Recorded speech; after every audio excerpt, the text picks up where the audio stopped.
오늘은 요한복음 13장 34절 말씀을 가지고 사랑의 실천, 이런 제목의 하나님 말씀을 증거해 드리겠습니다.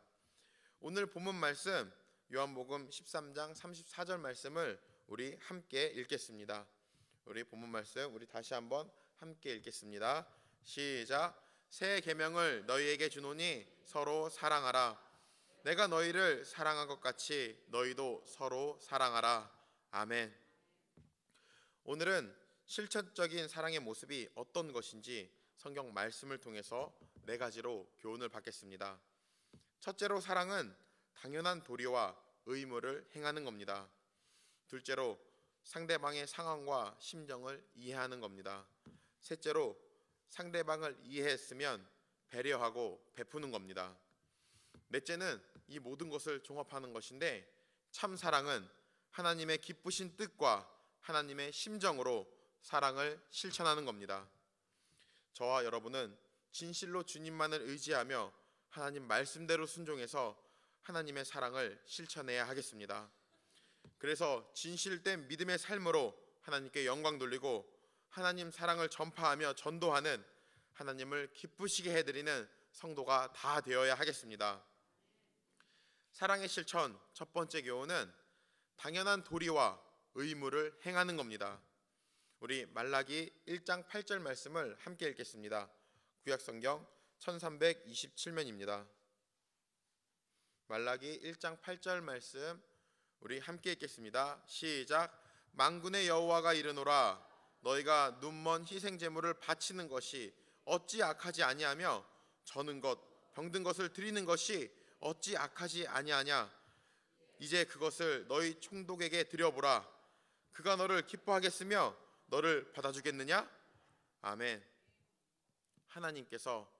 하나님께 예물을 가져올 때 눈먼 것, 병든 것, 저는 것, 그런 완전히 몹쓸 것들을 갖고 오면 그게 예물이냐? 그래서 그게 하나님을 사랑하는 거냐? 이렇게 말씀하십니다. 그래서 하나님 사랑은 당연한 도리와 의무를 다하는 것이 하나님께 대한 사랑이라는 말씀입니다.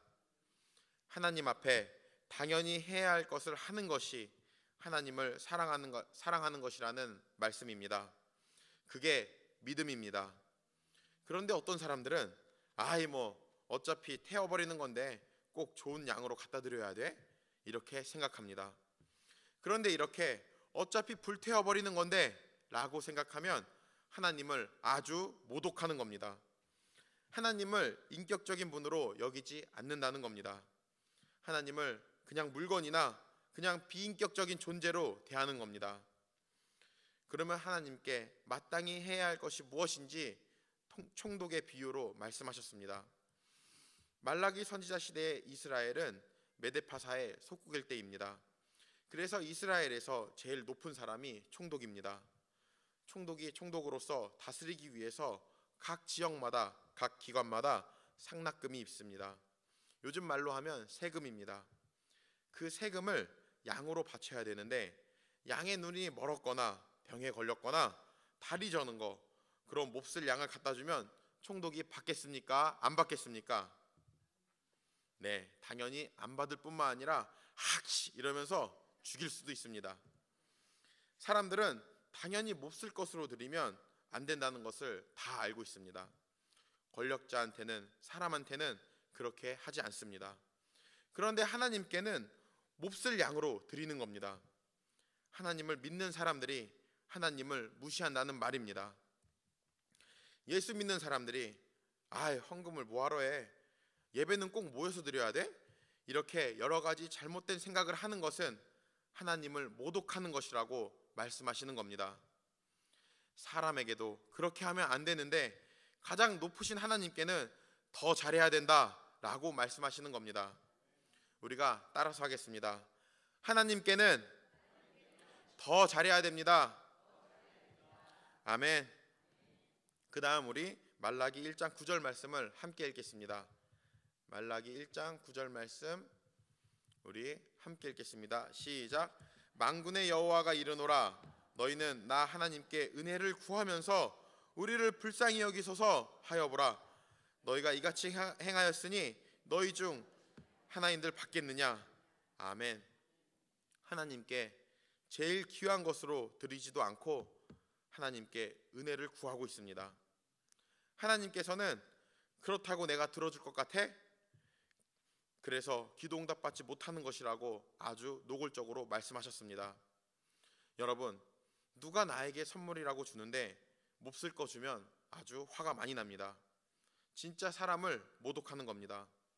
그런데 반대로 자발적으로 감사하는 마음으로 하나님께 가장 귀한 것으로 드리면 하나님께서 복을 주신다는 말씀입니다. 그래서 하나님께 마땅히 해야 할 것을 올바로 하는 것이 하나님을 사랑하는 것이고 하나님을 믿는 것이고 하나님께 기도 응답받고 복받는 비결인 것을 알아야 하겠습니다. 성경에는 사랑의 실천에 대해서 하나님께 대한 것뿐만 아니라 사람에 대한 말씀도 있습니다. 우리가 디모데전서 5장 4절 말씀을 함께 찾아서 읽겠습니다. 신약성경 340면입니다. 디모데전서 5장 4절 말씀 우리 함께 읽겠습니다. 신약성경 340면 함께 읽겠습니다. 시작.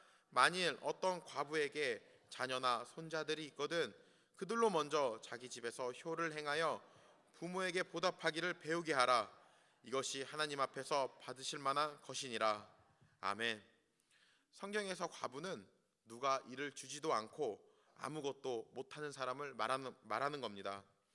먹고 사는 것이 위기에 처한 사람입니다.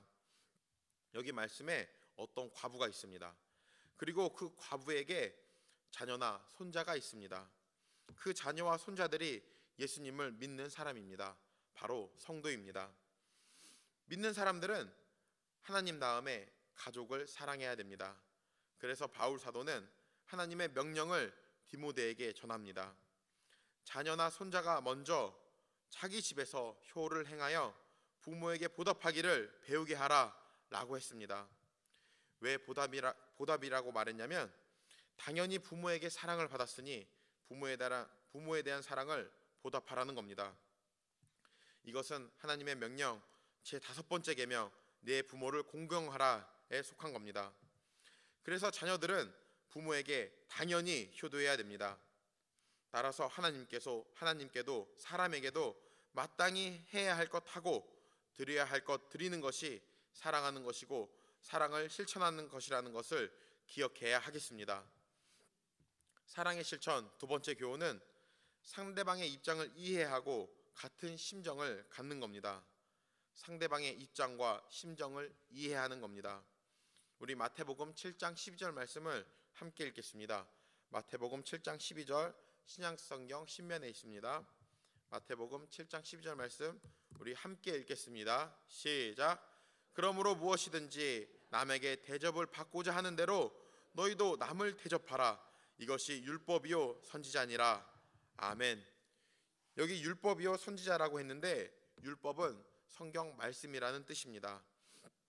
그래서 여기 마태복음 7장 12절 말씀의 핵심이 뭐냐면 너희는 남에게 대접을 받고자 하는 대로 남을 대접하라는 것인데 먼저 상대방의 입장에서 그 사람이 원하는 대로 대접하라는 겁니다. 입장을 바꿔서 생각하고 해줘야 된다는 말씀입니다.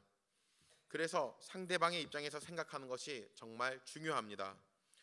교회에서도 마찬가지입니다. 교회 성도에게 어떤 문제가 있다고 하면 우리가 문제를 당한 성도의 입장에서 생각하고 구역장님을 중심으로 도와줍니다.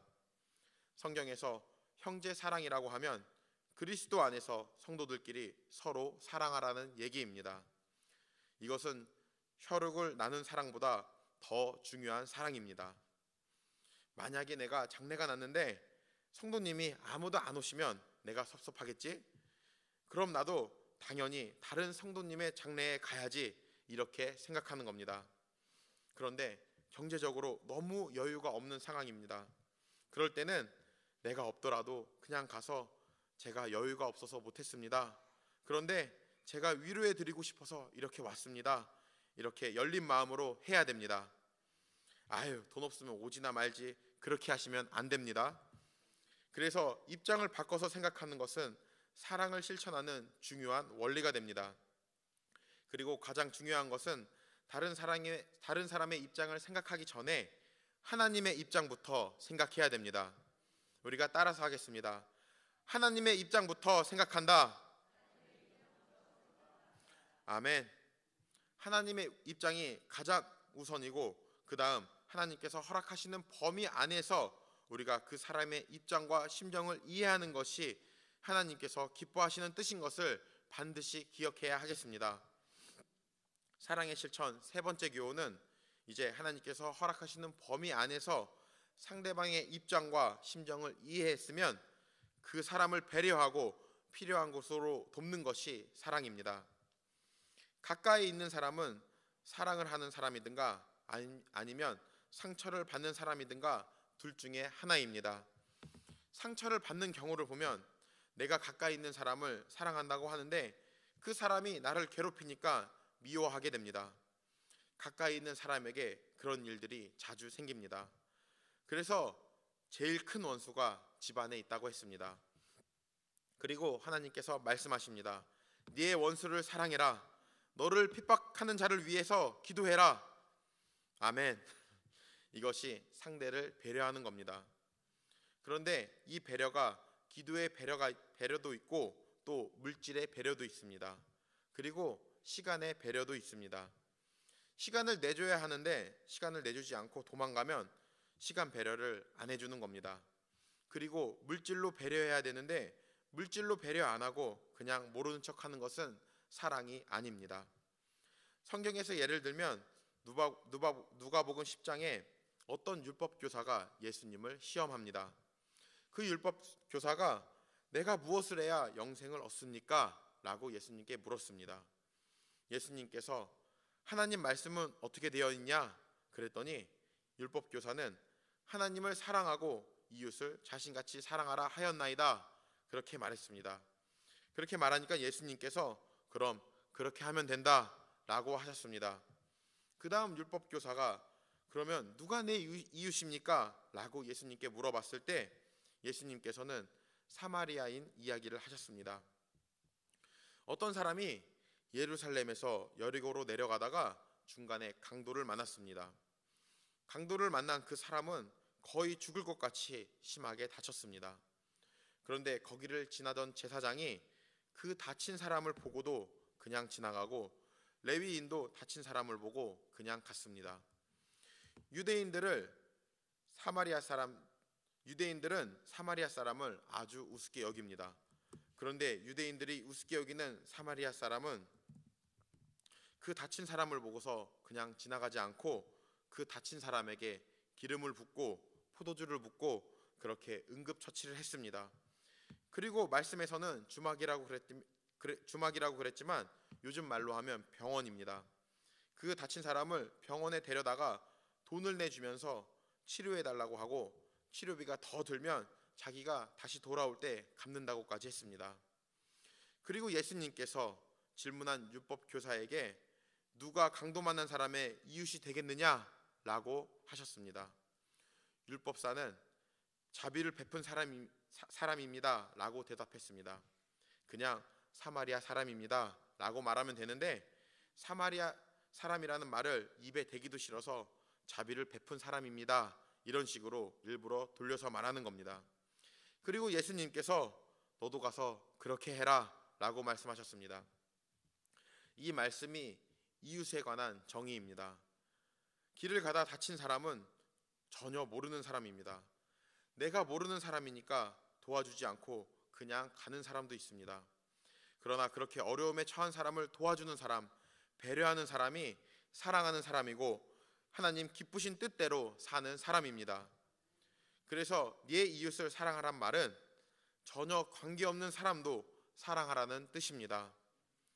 어려움을 당한 사람이 있으면 내가 도와줄 수 있을 때 도와주라는 말씀입니다. 물론 도울 수 없다면 돕지 말아야 합니다. 여러분, 이 말씀을 전하는 대부분의 설교에서 뭐라고 하냐면 다친 사람 도와주지 않고 그냥 지나간 제사장과 레위인을 아주 못됐다고 합니다.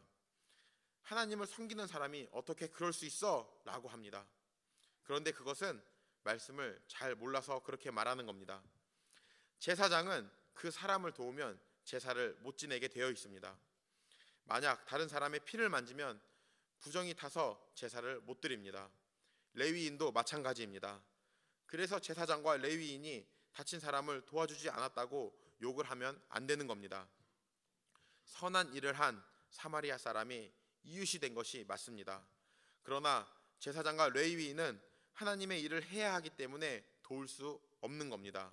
우리가 이렇게 이해해야 됩니다. 유대인들이 사마리아 사람을 싫어했습니다. 그러나 사마리아 사람은 자기를 싫어하는 사람을 도와주었습니다. 그래서 우리도 그 사마리아 사람처럼 나를 싫어하는 사람에게도 베풀어 주라는 말씀입니다. 그리고 유대인들도 내가 싫은 사람이지만 그 사람이 도와주면 기쁨으로 받아야 된다는 말씀입니다. 이것이 사랑의 실천이라는 것을 저와 여러분이 기억하고 반드시 실천해야 하겠습니다. 사랑의 실천 네 번째 교훈은 하나님의 심정과 하나님 기뻐하시는 뜻으로 행하는 겁니다. 우리 로마서 13장 10절 말씀, 금주 요절 말씀입니다. 우리 금주 요절 말씀 로마서 13장 10절 말씀 함께 읽겠습니다. 시작. 사랑은 이웃에게 악을 행하지 아니하나니 그러므로 사랑은 율법의 완성이니라. 아멘. 사랑은 이웃에게 악을 행하지 않습니다. 당연한 겁니다. 그리고 사랑은 율법의 완성이라고 하셨습니다. 십계명에서 제 5번째 계명부터 제 10번째 계명은 이웃을 해롭게 하지 말라는 말씀입니다. 부모에게 효도해라. 당연히 효도해야 될 때 안 하면 부모에게 해를 끼치는 겁니다. 살인하지 말라라고 하셨는데 살인을 하면 해를 끼치는 겁니다. 간음하지 말라, 도둑질하지 말라, 욕심내지 말라, 거짓 증거하지 말라. 그런데 간음하고 도둑질하고 욕심내고 거짓 증거하면 이웃에게 해를 끼치는 겁니다. 하나님의 말씀은 이웃에게 해를 끼치지 말라는 말과 똑같습니다. 그래서 율법은 이웃을 사랑해라 라는 말하고 똑같고 그렇게 이웃을 사랑하면 율법을 완성하는 것이 되는 겁니다.